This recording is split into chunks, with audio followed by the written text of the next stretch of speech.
안녕하세요. 남편과 함께 식당을 운영하고 있는 30대 여자입니다.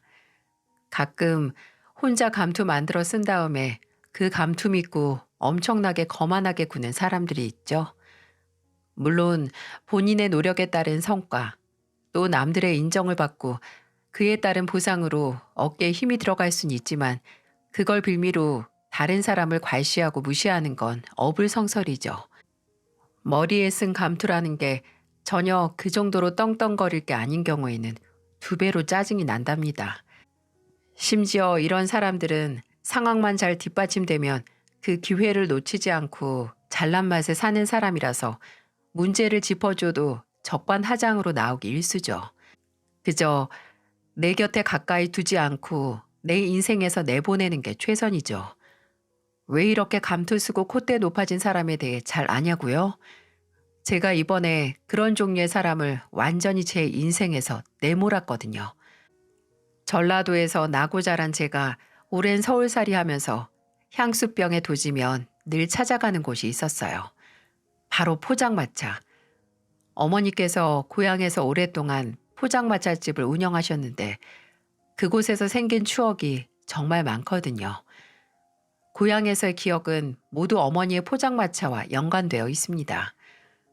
어머니는 아버지가 돌아가신 후에 바로 저와의 생활을 위해 포장마차 집을 여셨는데 다행히 위치도 좋고 특히 어머니 음식 솜씨가 정말 수준급이라서 장사가 잘 됐었어요. 하늘이 어둑어둑해지기만 하면 퇴근한 회사원이나 근처 대학에 다니는 대학생들로 바글바글 거렸거든요.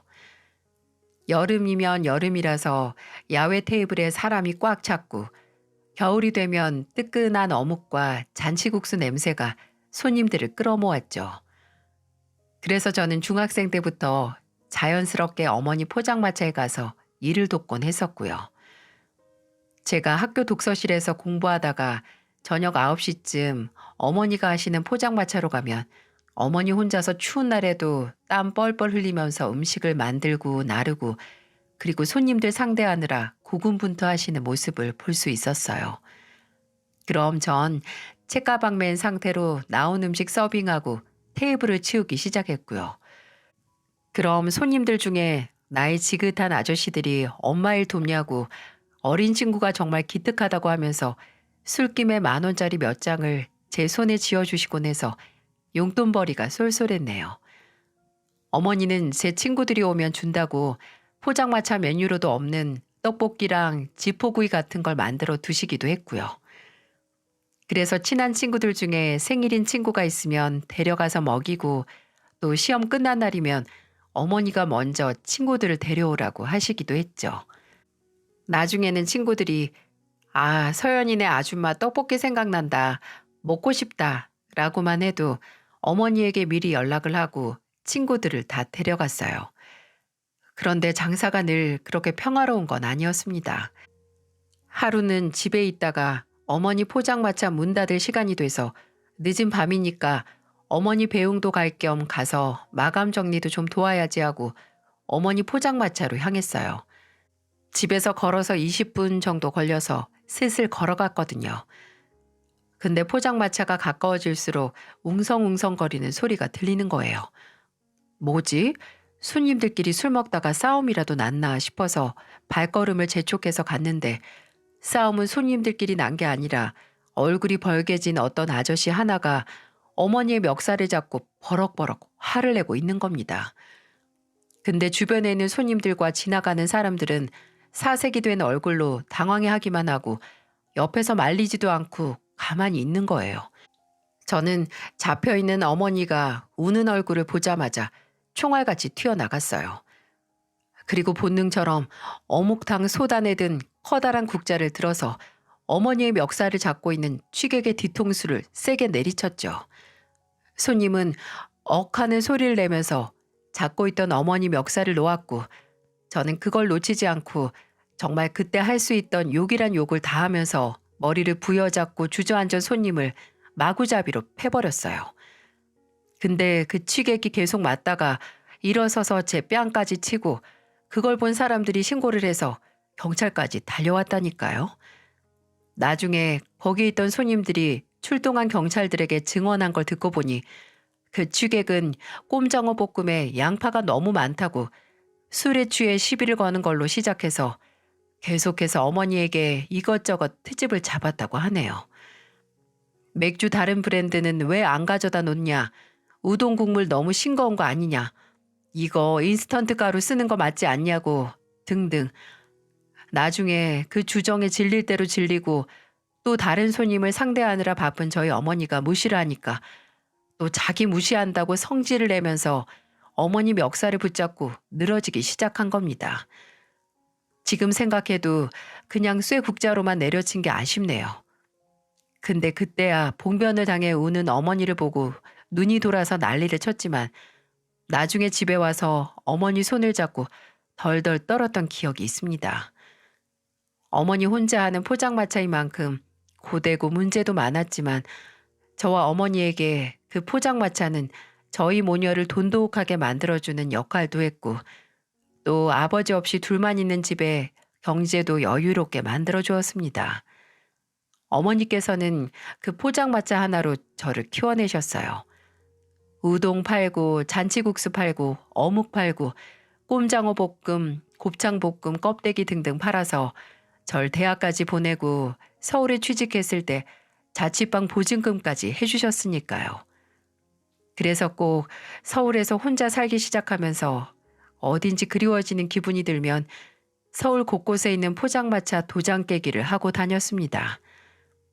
대학 때 만나서 지금까지 친한 친구와 여기저기 유명한 포장마차에도 가고 동네 오가다가 본 숨겨진 포장마차도 가고 어머니 포장마차를 추억하면서 서울에 있는 포장마차를 다니는 건 저의 소소한 취미로 자리를 잡았어요. 매번 고향에 내려갈 수 없으니 비슷한 포장마차라도 찾으면서 마음을 달랬죠. 또 포장마차는 과거 여행뿐만 아니라 앞으로 시작될 만남도 가져다 주었습니다. 그 당시 자취하던 곳에서 종로 포장마차 거리가 가까웠거든요. 회사에서 집에 오는 길에 딱 있어서 퇴근하면서 한잔하기엔 최적의 장소였죠. 그날도 직장에서 만난 동생과 함께 그 포장마차에서 얼큰하게 취하고 있는데 갑자기 저희가 앉은 테이블을 똑똑똑 두들기는 소리가 들리는 겁니다. 뭐지 싶어서 옆을 보는데 한 남자가 저희에게 본인 친구와 함께 합석해서 같이 술 마시는 게 어떠냐고 묻더라고요. 사람 인상도 괜찮고 저희 또래 같아 보여서 그냥 재미삼아서 좋다고 대답했어요. 그 남자가 저희 동의를 얻고 친구를 데려왔는데 그 친구라는 사람이 훤칠하니 괜찮더라고요. 본인을 권지석이라고 소개한 그 남자는 자리에 앉아 대화를 하다 보니 사람이 적당히 말도 잘하고 재미있어서 합석하길 잘했다는 생각이 들더군요. 또 대화하다가 알게 된 공통점이 있었는데 저희 둘이 고향이 같더라고요. 서연 씨도 전남이에요? 저는 나주가 고향이에요. 정말요? 저는 광주요. 언니 고향 찾아온 포장마차에서 고향 사람 만났네요. 그러게 진짜 신기하다. 근데 고향 찾아왔다는 게 무슨 소리예요? 아, 그게 저희 어머니가 고향에서 오래 포장마차를 하셨는데 가끔 그때 생각나면 이렇게 가까운 데 있는 포장마차에라도 와서 향수병을 치유받고 있어요. 술 기운 때문인지 포장마차라는 장소라서 그랬는지 한 번 시작하니까 예전 얘기가 줄줄줄 튀어나오더군요. 아무래도 아주 흥미롭게 잘 들어주는 사람이 있어서 더 그랬나 봐요. 그 남자는 제 얘기를 너무 재밌게 들어주더라고요. 거기에 힘입어 저도 이런 얘기 저런 얘기 시간 가는 줄 모르고 했었네요. 제가 제 얘기를 하는 만큼 그 남자도 지금은 어디 회사에 다니고 부모님은 고향에서 오래 농사를 지으셨다는 등의 얘기를 했어요. 그러다가 헤어질 때쯤 일회용적인 만남이라고 생각했는데 그 남자가 먼저 연락처를 물어봐서 교환을 했고 저희의 만남은 그때부터 지금 이 사연을 보내는 이때까지 계속됐습니다. 그 남자가 바로 제 남편이 됐거든요. 즉흥적인 만남이었는데도 남편과 저는 서로에 대한 확신이 있었고 연애 2년 만에 자연스럽게 결혼 얘기까지 오고 갔어요. 고향이 같아서 서로의 부모님께 인사드리러 갈 때 하루에 끝났습니다. 점심은 저희 본가에 가서 먹었고 저녁은 남편의 본가에서 먹었습니다. 저희는 서로 조건이든 뭐든 어긋난 것 하나 없이 비슷해서 어머니도 그렇고 시부모님께서도 그렇고 따로 저희 결혼에 대해서 걱정하시는 건 없었어요. 어머니는 교통사고로 먼저 아버지를 떠나보내신 게 늘 마음에 남아있으셨기에 저희에게 다 필요 없고 그저 건강하게 오래오래 같이 살라고 말을 하셨어요. 시부모님도 제가 인사하러 갔을 때 뭐 잘 살라고 건강이 우선이다 등 비슷한 얘기를 하셨지만 그것보다도 더 강조를 하신 게 있긴 했습니다. 시아버지께서는 식사하실 때 반주를 좀 걸치시고 본인 과거 얘기를 하시면서 제게 한 가지 당부를 하셨죠. 서연아, 지석이한테 얘기 들었는지 모르겠다만 내가 원래 삼형제였다, 삼형제. 내 아래로 동생 둘이 있었는데 둘째는 가족끼리 계곡에 놀러 갔다가 물이 불어서 그대로 떠내려가서 먼저 하늘나라로 갔고 막내는 여기 머리 뇌졸중으로 쓰러져서 병원에서 눈도 못 뜨고 그대로 지 둘째 형을 따라갔어. 셋에서 하나가 된 공허감은 어떤 말로도 그 고통을 표현할 수 없을 거다. 북적거리던 가족이 한순간에 조망만해지니까 우리 아버님 어머님이 더 허해하셨지.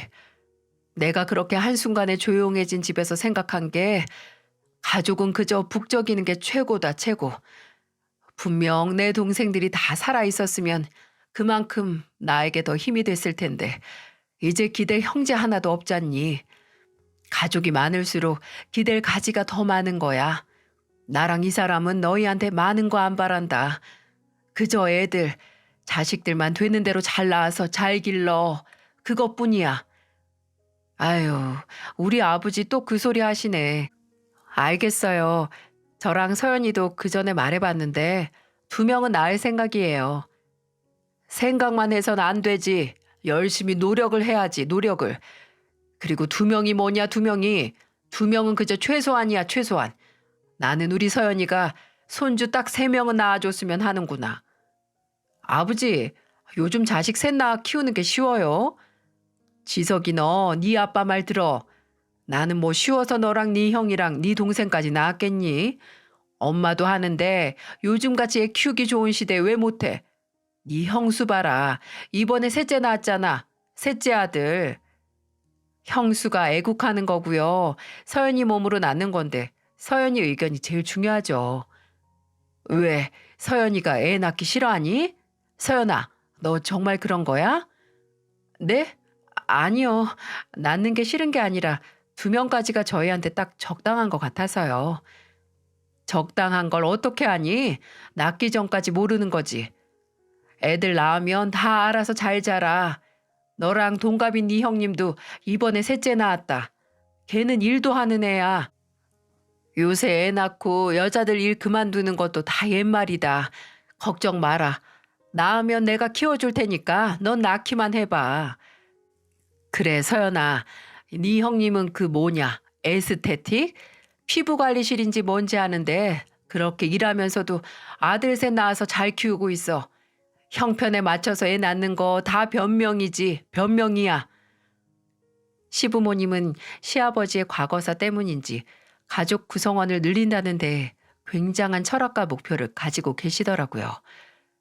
그때는 아직 만나지 못했지만 동갑이라는 형님 얘기를 하면서 일단 낳으라고 하시는데 마음은 잘 알겠지만 아이를 낳는 건 무턱대고 힘닿는 대로 낳으면 장땡은 아니라고 생각을 했어요.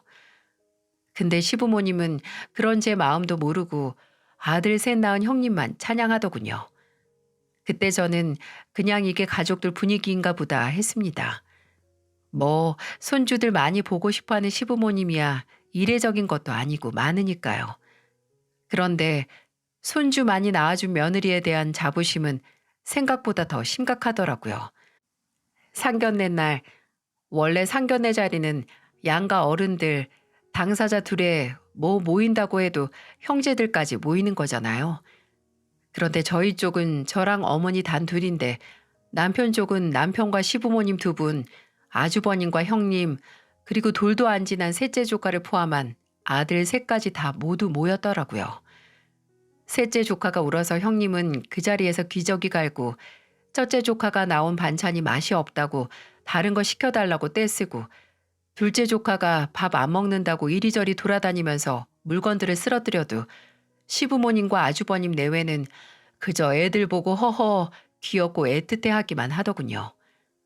솔직히 저와 남편이 주인공이 돼야 하고 저희 둘의 결혼에 대한 이야기가 주로 오고 가야 하는 상견례 자리에 애들 셋까지 대동해서 데려온 아주버님과 형님이 이해가 가지 않았지만 시부모님까지 나서서 저희 어머니에게 손주들 얘기만 하기 바쁘니까 아, 시댁 사람들에게 이 자리는 그저 애 셋 낳은 형님 자랑하는 자리구나 했습니다.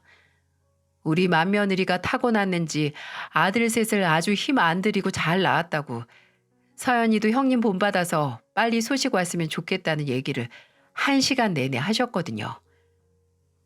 아유, 근데 사부인 적적하시겠어요. 딸이랑 둘이 살면 온 가족 다 집에 있어도 그저 썰렁하고 우리야 애들 오면 시끌벅적해서 집에 보일러 안 틀어도 뜨뜻하다니까요. 우리 서연이가 힘내서 엄마한테 손주 많이 안겨드려야겠다. 이제 안 외로우시게. 외로울 게 뭐 있어요. 우리 서연이가 10명 몫은 해내는 애라서 외로움 느낄 새가 없었는데요. 얘가 서울 간 후에야 좀 적적했지. 따로 우리 딸 축내면서까지 많은 가족 원하진 않네요. 사부인도 아시다시피 애 낳는 게 여자 몸에 좀 무리가 가나요? 아무리 그래도 여자라면 자식 많이 낳고 그 틈에서 키우는 재미 느끼면서 살아야죠. 안 그래요, 동서? 동서 어머니께서 괜히 동서 생각해서 마음에도 없는 소리 하신다. 어머, 마음에 없다니요? 아니다, 서연아. 엄마 생각하지 말고 너 하고 싶은 대로 해. 나중에는 시어머니가 계속해서 애 얘기를 꺼내셔서 저희 어머니께서 애 낳는 건 우리 딸 선택이라고 도장 꽝 찍는 얘기를 했는데도 상견례 자리가 끝날 때까지 눈치 없이 계속 애 얘기만 하다가 나왔습니다.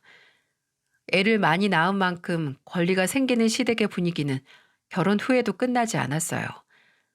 저는 그 실체를 결혼하고 처음 맞이하는 명절에 알게 됐습니다. 첫날은 어머니 댁에 가서 하룻밤 자고 그 다음날 바로 남편과 시댁에 갔거든요. 먼저 와 있었던 형님은 막내 조카 아는 상태에서 저를 맞이해 주더라고요. 동서 왔어? 아침에 올 줄 알았는데 벌써 점심이야. 빨리 와서 저거 입고 어머니 도와서 음식 좀 해. 동서가 늦는 바람에 어머니 혼자 다 차리게 생겼잖아. 이건 또 무슨 소리죠? 일단 결혼식 후에 처음 만나서 다짜고짜 말을 놓는 것부터 놀랐습니다. 둘 중 하나가 먼저 말 놓으라고 말하기 전까지 형님 동서 간에 동갑일 경우에는 서로 존댓말을 쓰지 않나요? 근데 갑자기 아무 말도 없이 말을 놓는 것도 어이가 없는데 늦었다고 타박까지 하다니. 저랑 남편은 시부모님께 말씀드린 시간 내에 시댁에 도착했고 그리고 시어머니께서 혼자 음식 준비를 하시면 형님이나 아주버님이 도우면 되는 거잖아요. 일단 형님에게 등 떠밀려 짐만 놓고 주방으로 갔는데 정말 언제부터 주방에서 일을 하신 건지 얼굴에 기름이 잔뜩 낀 얼굴로 시어머니께서 전을 부치고 계시더라고요. 어? 아, 둘째 왔니? 잘 왔다. 사부인은 안녕하시고. 네, 어머님이랑 아버님께 안부 전해달라고 하셨어요. 그런데 어머님이 이걸 혼자 다 하셨어요? 형님도 계시는데 같이 하시지. 아유, 이거 뭐가 많다고. 그리고 첫째는 애 봐야지. 애가 셋이다, 셋. 음식이야 너랑 나랑 진석이랑 하면 되고. 진석인 어디 있니? 저거 옮겨야 하는데. 마치 손주를 셋이나 낳은 형님과 아주버님은 집안일에서 열외였고 아직 애를 낳지 않은 저와 남편은 잡일을 해도 된다는 얘기처럼 들은 제가 이상한 건가요? 아니 형님이야 아직 수유를 하는 갓난쟁이 애가 있고 또 애 낳은 지 얼마 지나지 않았으니까 배려해 주는 건 이해를 하는데 아주버니까지 집안일에서 예외라는 게 도무지 이해가 안 가더라고요. 그런데 시어머니는 그걸 아주 당연하게 여겼고 또 남편 또한 그런 시어머니의 얘기를 담담하게 받아들여 잡일을 도맡아 하기 시작했어요. 나중에 남편과 얘기를 해보니 대기업에 다니는 아주버님은 원래 시부모님의 신임을 한 몸에 받았는데 이번에 형님과 결혼하고 애 셋 낳고 나서는 아주 집안에서 왕이 됐다고 하더군요. 남편 본인도 엄연히 차별인 걸 알긴 하지만 본인 부모님이 옛날 사람이라서 그저 손주 많이 낳아주는 자식이 최고인 분들인데 어쩌겠냐고. 힘든 일은 그냥 그런 부모님 있는 본인이 할 테니까 너무 신경 쓰지 말라고 했습니다. 솔직히 그런 시부모님의 행동은 그냥 해탈해서 받아들일 수 있었어요. 집안일이야 원래 가족 구성원으로서 당연히 할 일이 있으면 도와야 하는 거고 대부분 남편이 도맡아 했으니 큰 불만은 없었죠. 그런데 그런 시부모님의 후광을 등에 업고 날이 갈수록 무슨 피노키오 코 마냥 콧대가 높아지는 사람이 있었으니 바로 동갑내기 형님이었습니다. 남편에게 얘기를 들은 후에는 그냥 그러려니 받아들이려고 했는데 다음날 하루 시댁에서 자고 일어났거든요. 일어나서 세수하고 나와서 화장실 밖에 있는 거울에서 로션을 바르고 있는데 갑자기 뒤에서 형님이 튀어나오는 겁니다. 그리고 슥 제 옆에 서더니 가만히 있는 거예요. 마치 본인 얼굴과 제 얼굴을 맞대서 비교하는 사람처럼요. 그리고 이내 한쪽 입꼬리를 쓱 올리고 입을 여는데 아침부터 제 머리에 피가 확 돌아서 쓰러질 뻔했네요. 근데 동서, 피부 진짜 푸석하다. 딱 봐도 결이 보이는 게 피부에 영 투자를 안 하나 봐. 우둘투둘하고 아유 어떤 사람이 나랑 동서가 동갑이라고 보겠어? 심지어 나는 애도 셋이나 낳았는데 애 낳는 거랑 피부랑 무슨 상관인데요? 나는 애 셋한테 영양소 다 뺏겼는데도 동서보다 피부가 좋잖아. 이거 보여? 나 아직 세수도 안 했는데 깐 달걀 같지? 동서 1살이라도 어릴 때 관리 좀 해. 여자는 자고로 얼굴이랑 몸매, 피부 중 하나라도 좋아야 어디 가서 사람 대접받는데 그중 가장 관리 쉽게 할 수 있는 게 피부야 피부. 조금이라도 돈 들여서 관리해. 이게 말이 되는 소린가요? 저랑 동갑이라는 게 믿겨지지 않을 만큼 몰상식한 말을 한 점 부끄러움 없이 하는 겁니다.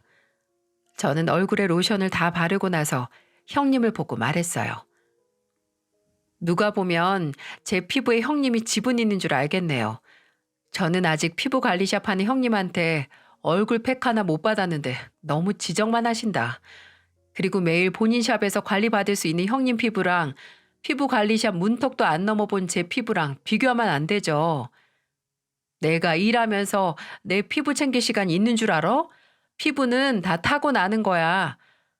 그럼 형님 피부 관리샵 다니는 고객들도 거기 다닐 이유가 없겠네요. 어차피 타고나는 건데. 아, 그리고 형님 피부가 지금 저보다 당연히 좋아 보이겠죠. 저야 어제 하루 종일 주방에서 얼굴에 기름 튀어가면서 일했는데 형님은 어제 몇 시에 잤죠? 9시에 잔다고 들어갔잖아요. 지금 깬 거면 한 9시간 푹 잤겠어요. 깐 달걀인 이유가 있는 거죠. 내가 일하기 싫어서 안 했어? 어머니가 애들만 보라고 주방에 들어오지도 말라고 하시는데 어떡해? 동서도 주방에서 나오고 싶으면 나만큼 애를 낳던가. 내일 내가 알아서 할 테니까 동서는 신경 꺼. 맞아요. 형님, 저도 내 피부 내가 알아서 할 테니까 신경 끄세요. 아니면 아무리 그래도 피부를 지적을 해야 속이 시원하겠다 싶으면 뭐 얼굴에 바를 크림 하나 주고 말하던지요. 뭐 하나 쥐어주라고 하니 입 꾹 다물고 지갈 길 가더라고요. 참나, 뭐 하나 바를 것 줄 마음 하나 없으면서 그저 지적질만 신나게 하는 겁니다. 하지만 그 후로 형님이 제게 신경을 끄고 제 신경을 건드릴 일을 안 하는 게 아니었어요.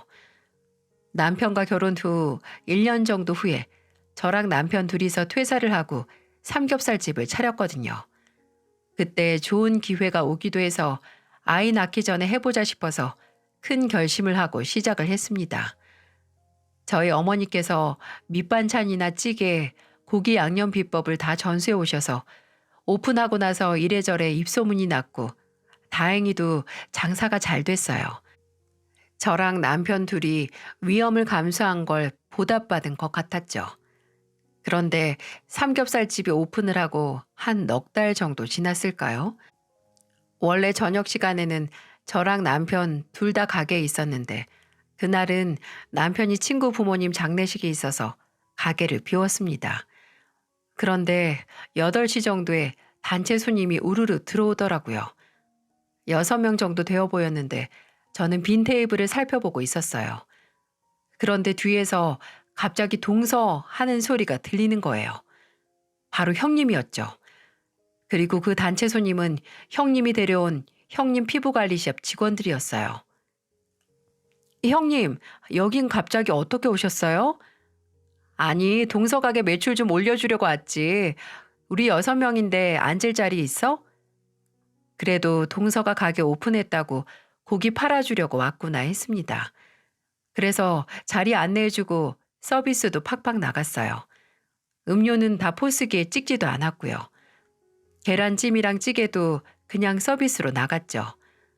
6명이서 거의 3시간 동안 고기만 15인분은 훌쩍 넘게 먹은 것 같아요. 맛있게 먹어줘서 다행이다 했는데 다 먹고 나갈 때쯤 형님은 이미 만취한 상태였죠. 술을 많이 먹었는지 샵 매니저라는 사람 어깨에 매달려 있는 수준이었어요. 다들 맛있게 드셨어요? 네, 진짜 맛있었어요. 사장님이 회식을 사장님 동서분 식당에서 하자고 해서 왔는데 온 보람이 있는 맛이었어요. 정말 잘 먹었습니다. 직원들이 우르르 나가는데 잠깐 형님도 그냥 나가려고 하시는 거예요. 저는 형님을 잡고 말했죠. 형님, 많이 드셨어요? 아유, 술은 왜 이렇게 많이 마셨어요? 대리는 불렀죠? 근데 형님 계산. 아, 동서, 진짜 잘 먹었어. 고기 너무 질 좋고 맛있더라. 나랑 우리 직원들이 공짜로 먹은 만큼 소문 많이 내줄게. 쟤네 고기 사진 찍어서 다 SNS에 올린대. 너무 잘 먹었어, 동서. 이게 뭔가요? 이거 무전 취식 아닌가요? 제가 무슨 소리냐고 형님을 잡으려고 해도 술에 취해서 비틀거리면서 휘적휘적 빠져나가고 뒤에 손님들 계산이 밀려 있어서 끝내 형님이 몰고 온 직원들과 먹은 음식값은 계산도 못했습니다. 그래요. 형님은 처음부터 본인 샵 회식을 저희 가게에서 공짜로 하려고 한 겁니다. 정말 머리 끝까지 화가 나더라고요. 오픈한 지도 얼마 안 되는 식당, 아무리 장사가 잘 돼도 문 열고 최소 1년은 남는 돈이 많지 않다는 거 본인도 본인 가게 갖고 있어서 잘 알 거예요. 그런데 매출 올려준다는 말을 한 사람이 입 싹 씻고 튀다니. 다음날 전화해서 어제 대체 뭐냐고, 정말 계산 안 한 거냐고 따지니까 형님 왈. 아니, 동서랑 서방님이 가게 열었다고 해서 직원들 다 끼고 그 먼 곳까지 회식하러 갔더니 은혜를 모른다고 하네요. 본인도 원래 회식도 안 하고 퇴근하면 바로 애 보러 집에 가는 사람인데 일부러 직원들이 그 가게에서 먹고 홍보 많이 해줄 걸 아니까 데려갔는데 그 뜻을 모르냐고 도리어 제게 화를 내더군요. 참나, 이 사람한테 당장 다 됐고 돈 보내라고 무전취식으로 경찰에 신고한다라고 해도 안 통할 게 뻔하더군요. 그래서 저는 알겠다고 하고 일단 끊었습니다. 아니, 오히려 저는 이게 기회다 싶었어요. 형님이 얼마 후 아주버님과 조카들과 가족 여행을 간다는 걸 알고 있었거든요. 그리고 전 그날을 맞춰서 형님 피부 관리숍에 갔죠. 거기 직원들은 모두 회식 날 제 얼굴을 봐서 저를 보자마자 반가워하더군요. 그날 잘 먹었다. 사장님 안 계시는데 어떻게 오셨나 해서 저는 가볍게 인사를 한 다음에 이렇게 말했습니다. 형님이 저 피부 안 좋다고 한 살이라도 젊을 때 관리하라고 해서 저희 형님 샵에서 관리하려고 왔어요. 여기서 제일 비싼 코스가 얼마예요? 그걸로 부탁드려요. 아, 계산은 형님, 아니, 여기 사장님 이름으로 달아두시고요. 그날 장장 2시간 반 동안 전신 마사지까지 해서 총 27만 원짜리 피부 관리를 받고 왔습니다. 사장님 지인이라니까 더 잘해주더군요. 솔직히 형님과 직원들이 제 가게에서 공짜로 먹은 음식값보다 적긴 했어도 후련하긴 했어요. 그런데 3일 후에 휴가에서 갔다 와서 확인을 한 건지 아니면 직원에게 전달을 받은 건지 모르겠지만 형님이 제게 전화를 했더라고요. 받자마자 "동서 미쳤어? 남의 사업장에서 이게 뭐 하는 거야?" 라고 하더군요. 저는 어떻게 본인 없는 사이에 감쪽같이 거짓말을 해서 직원들을 속였냐. 이거 강도나 다름없다고 하길래 저는 형님이 제게 했던 말 그대로 돌려줬습니다. "형님, 저 그날 피부 관리 받고 바로 SNS에 올렸어요. 형님 가게 홍보해 주려고요. 형님이 직원들까지 동원해서 저희 가게 홍보해 줘서 저도 그런 건데 정말 괜히 그 먼 곳까지 갔다 싶네요. 좀 섭섭하긴 하지만 형님이 그렇게 아깝고 억울하면 공평하게 그날 고깃값 보내주세요. 저도 그날 관리받은 거 돈 보낼게요. 그런데 그래봤자 아마 형님이 손해일걸요. 형님이랑 그날 직원들이 먹은 게 훨씬 많으니까요." 제가 이렇게 말하니 가만히 있다가 아무 대꾸도 없이 전화를 끊더라고요. 진짜 제가 그대로 당하기만 할 거라고 생각을 했는지 솔직히 늘 형님 하는 꼴이 너무 열이 받아서 이거 나도 빨리 임신이라도 해야지 라는 생각을 종종 했었거든요. 늘 시댁에 가면 형님이 손주 업은 시부모님 후광에 힘 빌려서 얄미운 짓 하는 것도 너무 짜증났고요. 그런데 제가 그런 생각을 아무리 해도 이상하게 저희 부부에게 임신 소식은 강간무소식이었어요. 아니, 너무 늦었습니다. 저랑 남편은 가게를 열고 안정기에 들어서자마자 바로 임신을 준비했었거든요. 그런데 몇 달이 지나도 줄은 언제나 한 줄이었죠. 기다리는 날이 길어질수록 시부모님의 목소리도 점점 높아졌고요. "너희 가게 차린다고 임신 미룬다고 했을 때 기다려줬지 않냐. 부부 사이가 안 좋은 거 아니냐." 이렇게 계속 재촉을 하셔서 저는 정말 조바심 내고 싶지 않았는데 어쩔 수 없이 등 떠밀려서 저와 남편 둘 다 검사를 해봤어요. 제발 별다른 문제가 없기를 간절히 바랐는데 소식이 들리지 않는 데에는 다 이유가 있었더라고요. 남편과 저 둘 다 문제가 있었습니다. 하지만 남편은 단순히 운동량 문제라서 호르몬 치료만 받으면 되는 일이었고 저는 자궁이 원체 약하고 난자 등급도 좋지 못하다고 하더라고요. 저와 남편은 처음 검사 결과를 받고 애써 담담한 척 했지만 끝내 집에서 둘이 손을 잡고 펑펑 울었습니다. 솔직히 그냥 치료와 노력이 더 필요한 일인데 괜히 서럽고 눈물이 나더라고요. 남편과 저는 둘 다 필요한 치료를 받고 도움도 받고 천천히 임신을 준비하기로 했어요. 저희가 검사를 받고 당연히 시부모님은 그 결과를 궁금해 하셨죠. 남편은 그냥 남편 본인 문제만 있다고 하자라고 말했지만 아무리 시부모님 성향이 있다고 해도 제가 죄를 지은 것도 아닌데 거짓말을 하고 싶지 않았어요. 그런데 남편이 그렇게 말하자고 한 데는 다 이유가 있었습니다.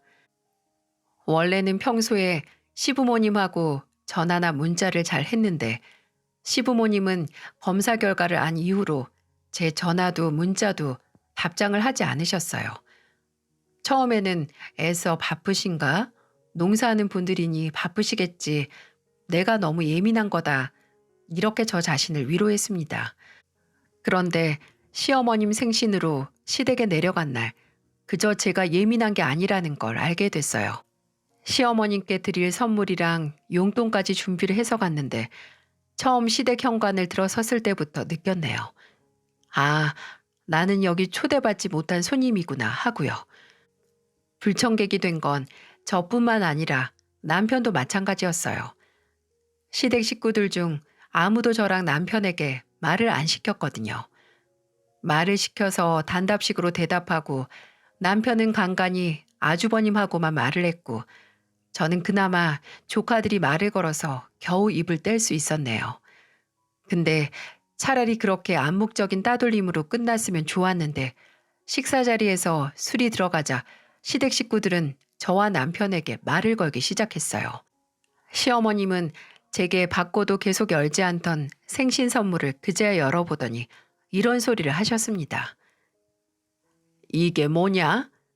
이번에 신상으로 나온 등산 점퍼랑 신발이에요. 어머님 요새 주말마다 친구분들이랑 등산 다닌다고 하셨잖아요. 아유, 내가 이런 거 사달라고 하든 난 이런 선물 필요 없고 그냥 너 애 들어선 초음파 사진 한 장 그거 하나면 이런 선물이랑 잔치상 다 물릴 거다. 엄마, 말씀드렸잖아요. 저랑 이 사람이랑 클리닉 다니면서 준비할 거라고. 나랑 네 엄마는 이해가 안 간다. 네 형이 대기업 다니면서 네 형수랑 애 셋 잘만 낳을 때 넌 뭐 돼지고기 판다고 일 그만두고 민기적거리다가 이제야 임신 어렵다는 결과나 받아오냐? 너 애 못 낳으면 나중에 식당 잘못됐을 때 어쩌려고 그래? 어? 그 식당으로 노후 준비는 어떻게 할 거며 노후 준비 안 됐을 때 자식마저 없으면 어쩌려고? 아버지, 왜 벌써 그런 걱정하세요? 저랑 이 사람이랑 아예 불임도 아니고 치료받으면 되는 건데 왜 벌써 저희 인생이 다 망한 것처럼 말씀하시는 거냐고요? 서방님, 근데 요새 치료받아도 끝까지 임신 못하는 부부 많아요. 아니, 너무 치료에 희망을 갖고 있는 것 같아서 나는 동서가 지금까지 사람이 왜 그렇게 예민하고 공격적인가 했는데 다 이유가 있었네. 동서 원래 자기 몸 상태 알고 있었던 거 아니야? 뭐라고요? 아니, 이미 본인 몸 상태 알고 있어서 사람이 무슨 말만 해도 떽떽거리면서 예민했던 거 아니냐고. 사람이 심적인 여유가 있어야 밖으로 그게 나오는 법이잖아.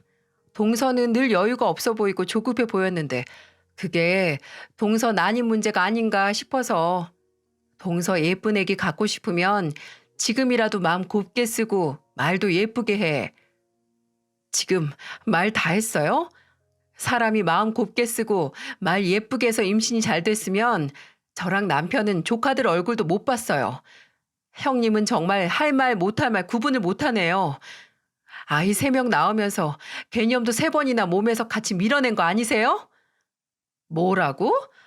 저것 봐 말하는 꼬라지가. 아버님 동서 말하는 것 좀 봐요. 야 서연아 넌 아무리 형님이 하는 말이 잔소리처럼 들려도 그렇지. 어떻게 말을 그런 식으로 하냐.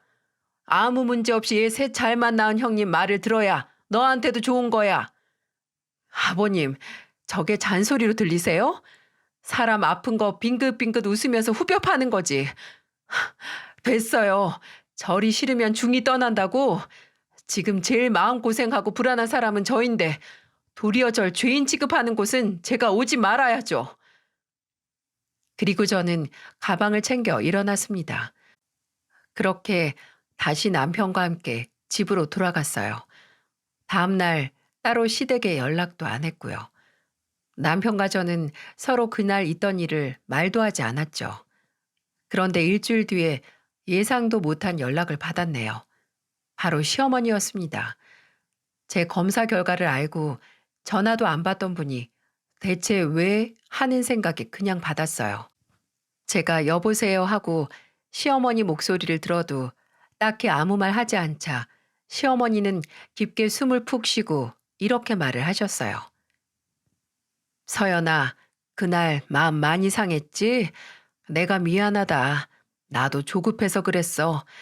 네 말대로 제일 불안했을 사람은 넌데 나도 네 시아버지도 괜히 마음이 뒤숭숭해서 너한테 화풀이 했다. 미안하다. 어? 어머님, 제 임신 문제 왜 어머님이랑 아버님이 불안해하시고 저한테 화풀이를 하시는 건데요? 그래, 네 말이 맞아. 우리가 하도 옛날 사람이라 그래. 오래된 머리라서 미처 너한테 큰 실수를 한다는 걸 몰랐어. 그날 너 그렇게 나가고 지석이한테 연락 왔었다. 우리랑 연 끊을 각오로 말하는데 너한테 사과하고 앞으로 임신이나 아이 문제로 스트레스 절대 주지 말라고. 여기서 더 스트레스 받으면 아예 저한테서 손주 못 볼 각오하라고 하는데 내가 가슴이 철렁하더라. 서연아, 네 시애비도 그렇고 나도 이렇게 사과할 테니까 마음 풀어라. 어? 앞으로 손주를 못 볼 수 있다는 두려움 하나로 며느리한테 고개 숙여 진심으로 사과를 하시다니 정말 얼마나 손주를 많이 보시는 게 소원이길래 이렇게까지 하시는 걸까요? 놀랍긴 했지만 정말 진심을 담은 사과에 마음이 녹아서 알겠다고 했네요. 남편에게도 시어머니께 사과받았다고 부모님이랑 연 끊을 생각하지 말라고 했어요. 그런데 시부모님과 연을 끊지 않게 됐지만 이후 다른 사람과는 연을 끊게 되는 상황이 저희를 찾아왔습니다. 그 후로 시부모님하고는 간간히 연락을 했어요.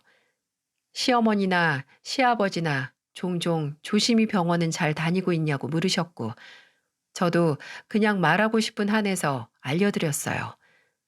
그렇게 예전 일은 가슴에 묻고 안부만 주고받다가 다시 명절이 와서 고향으로 내려갔습니다. 그때 어머니 일정 때문에 명절 마지막 날 친정에 갈 계획이라서 첫날부터 바로 시댁으로 갔었거든요. 남편이 아예 시아버지와 장까지 보고 온다고 해서 일찍 갔는데 아주버님네는 아직 시댁에 도착을 안 했더라고요. 저는 남편과 시아버지가 장 보러 간 동안 시어머니와 있는 재료 손질하고 전 부치고 음식할 준비를 했어요. 점심때가 지났을 즈음 아주버님네가 도착했어요. 그때 한창 음식하면서 바쁠 때라서 온 건 못 봤는데 제가 주방 바닥에 앉아서 전 부치고 있을 때 갑자기 뒤에서 손이 쑥 나오더니 동태전 하나를 집어가는 형님을 봤네요. 형님은 저나 시어머니께 인사는 하지 않고 동태전을 입에 쏙 넣더니 어머 짜다. 동서 몸 관리할 거면 삼삼하게 먹어야지. 이거 계란물 좀 더 풀어. 이러더군요. 오자마자 이건 이렇게 해라. 저거는 저렇게 해라. 말이 많았습니다.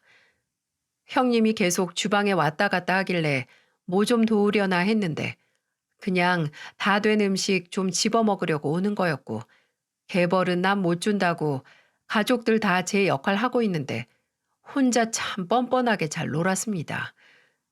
제가 이리저리 움직이면서 마주칠 때마다 누구랑 깔깔거리면서 통화를 하고 있거나 아니면 거실에서 TV 보고 있고 또 어느 순간 주방 식탁 의자에 앉아서 핸드폰으로 게임을 하고 있더라고요. 근데 가족들 중 누구도 그런 형님에게 한마디 하지 않았습니다. 시어머니도 커다란 냄비에 잡채하시면서 옆에서 뿅뿅거리면서 게임하는 형님을 가만히 두셨고요. 저는 쉬지도 못하고 음식을 하고 담으면서 그냥 이런 집이다. 애 많이 낳은 게 상전이다. 하고 속을 삭혔네요. 그런데 손가락으로 음식을 계속 먹기만 하는 게 너무 꼴보기 싫더라고요. 이거 이렇게 하면 안 되지. 라고 훈수까지 두는데 와, 그럼 네가 하든가. 이 말이 턱 밑까지 차올랐어요. 그걸 꿋꿋하게 삼키고 한 손에는 산적, 한 손엔 휴대폰 들고 있는 형님에게 차분하게 말했습니다. 형님 입에 안 맞으면 아예 형님 입으로 들어갈 건 직접 만들던가요. 가족들 다 앞에서 분주하게 일하는 걸 눈앞에서 빤히 보고도 계속 그렇게 앉아서 음식만 먹고 싶어요? 참나, 내가 말했지, 어머님이 나한테. 아, 애 보라고 했다고요? 그래서 지금 조카들 보고 있어요? 그나마 예전에는 갓난쟁이가 있어서 이해라도 했지. 지금 막내 거실에서 얌전히 TV 보고 있어요. 지금 형님이 보고 있는 건 휴대폰 뿐이잖아요. 차라리 밖에 있던가요. 이래라 저래라 해서 사람 방해하지 말고. 그렇게 말하고 다시 제 할 일 시작했습니다. 하지만 안 봐도 제 뒤통수가 뜨거운 게 분해서 제 뒷모습만 무섭게 흘겨보고 있었겠죠. 너는 계속 그렇게 눈이나 흘겨라. 나는 음식이나 담으련다 했는데 갑자기 제 어깨를 툭툭 두들기더니 제게 야, 너 이리 와봐. 하고 앞장서 가는 게 아니겠어요?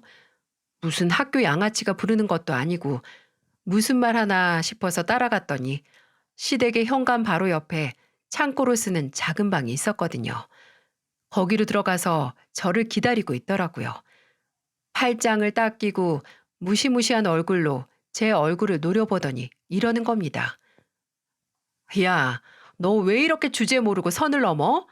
너랑 내 위치를 아직도 모르겠어? 내가 하늘이면 넌 지하 땅 끝이야. 왜? 너는 애 셋 낳았고 나는 못 낳아서? 이게 이제 말도 까? 그래, 잘 안 해. 너는 애도 못 만드는 불량품이니까 감히 나한테 훈계할 위치가 아니라고. 지금이 조선시대니? 애 많이 낳았다고 사람 위치가 달라지는 게 왜 혼자 시대를 역행해서 살아? 얼마나 인생에 얻은 게 없으면 애 많이 낳았다는 자부심 하나로 사는데. 허, 야, 너 말하는 꼬라지 보아하니까 병원에 아무리 돈 쏟아 부어봤자 애 못 낳겠다. 너같이 주제도 모르는 건 그냥 평생 애 낳지도 말아야지.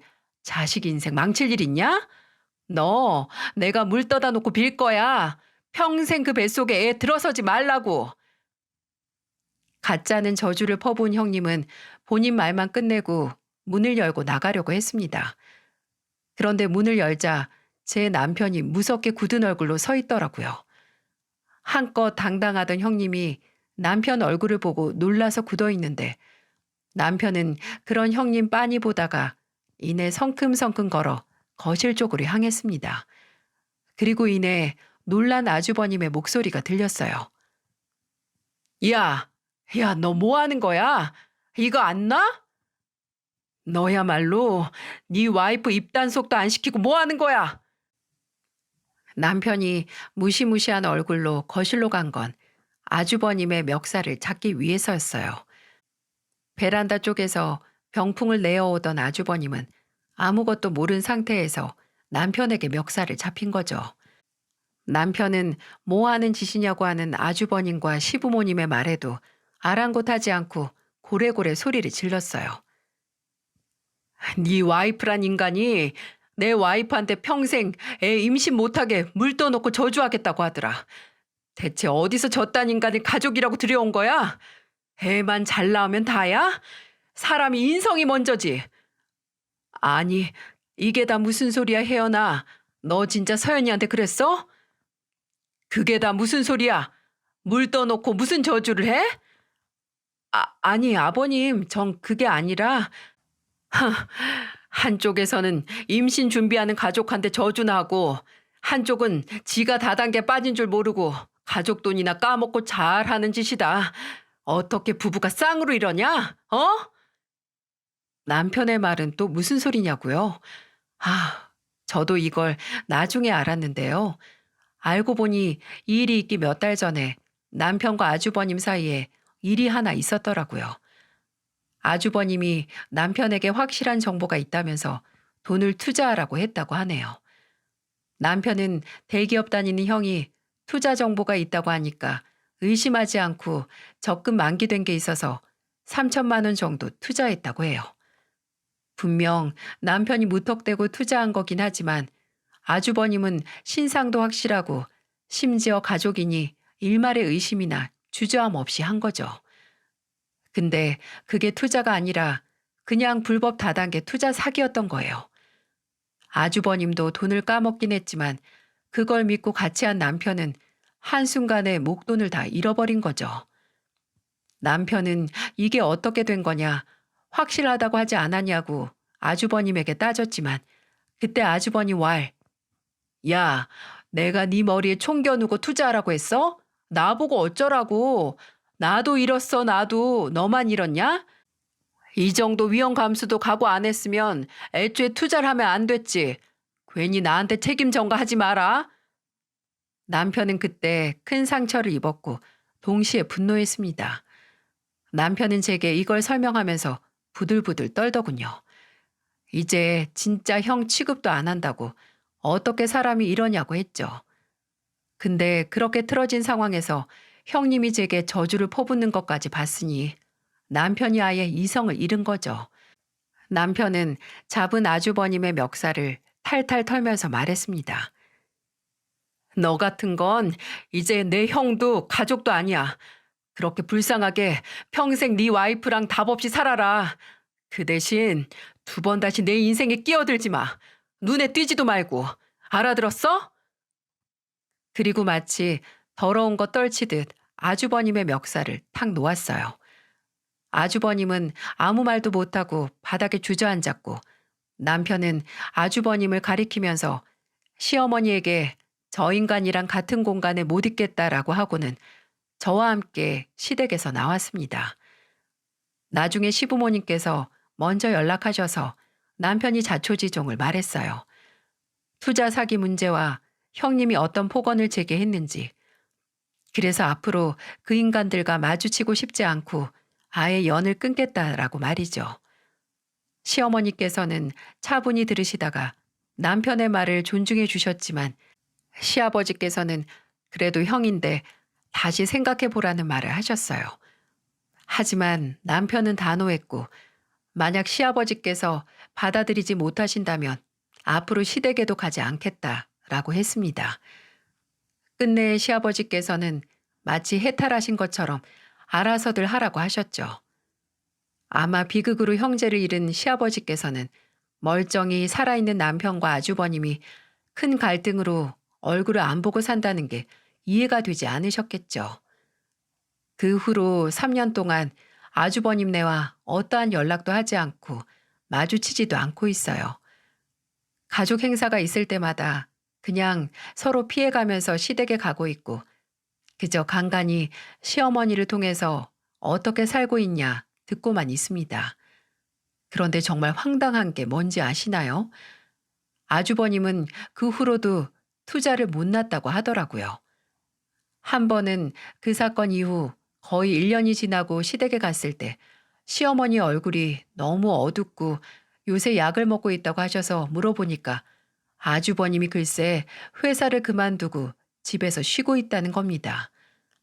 알고 보니까 회사에서도 남편에게 흘렸던 투자 정보를 남발하고 다녀서 문제가 생겼고 그동안 모아놨던 돈도 까먹은 돈 만회한다고 계속 투자해서 다 날렸다고요. 그 후에 형님이 번 돈으로만 생활했는데 요새 이혼 얘기가 오고 가고 있다고 합니다. 애가 셋인데 어떻게 내가 번 돈으로만 사냐고 이렇게 못 산다고 하면서 이혼하면 애 한 명만 데려가서 살겠다고 해서 한바탕 난리가 났었다고 해요. 참 여러모로 말 많고 탈 많은 사람들이죠. 돈 없다고 애 짐짝 취급이나 할 거면 이전에 애 많이 낳았다고 유난 떨지나 말던지. 근데 제가 이렇게 사연을 보내게 된 건 저를 괴롭게 한 인간들이 고통을 받고 있다는 걸 알리기 위해서가 아닙니다. 바로 몇 년을 고생한 제가 드디어 임신을 했기 때문이죠. 남편과 시험관을 했는데 힘든 과정 끝에 이뤄낸 결실이었어요. 저번에 검사를 하고 왔는데 아들이라고 하더라고요. 솔직히 시부모님에게 인정을 받거나 다시 환영받기 위해 한 임신이 아니었지만 제 임신 소식을 듣고 당장 날아갈 것처럼 기뻐하시는 시부모님을 보고 나니 그래, 좋은 게 좋은 거지 싶었습니다. 시아버지께서는 제 임신 소식을 듣고 얼마 지나지 않아 아이 낳고 남편이 투자 사기로 날린 돈 메꾸는데 보태라고 2천만 원을 보내주셨다고요. 그동안 힘들었을 텐데 더 마음고생하게 만들어서 미안했다는 말도 덧붙이셨어요. 돈 때문만이 아니라 그냥 그 사과만으로 지금까지 했던 마음고생을 아주 조금은 위로받은 기분이었어요. 이 사건으로 앞으로 아이를 낳고 키우는데 절대로 하지 않아야 하는 잘못된 선례를 보고 교훈을 얻은 기분이랍니다. 절대로 아이를 내세워서 자만해서는 안 된다고요. 아이는 제가 인생의 일부분을 바쳐서 온전한 인간으로 키워내는 거지. 아이를 이용해서 어떤 지위나 감투를 쓰는 건 아니잖아요. 제 이야기를 들어주신 모든 분께 감사드립니다. 앞으로 태어날 저희 아이와 또 세상의 모든 아이들을 위해 아이들을 이용하는 사람들이 없는 그런 세상이 됐으면 좋겠습니다. 감사합니다.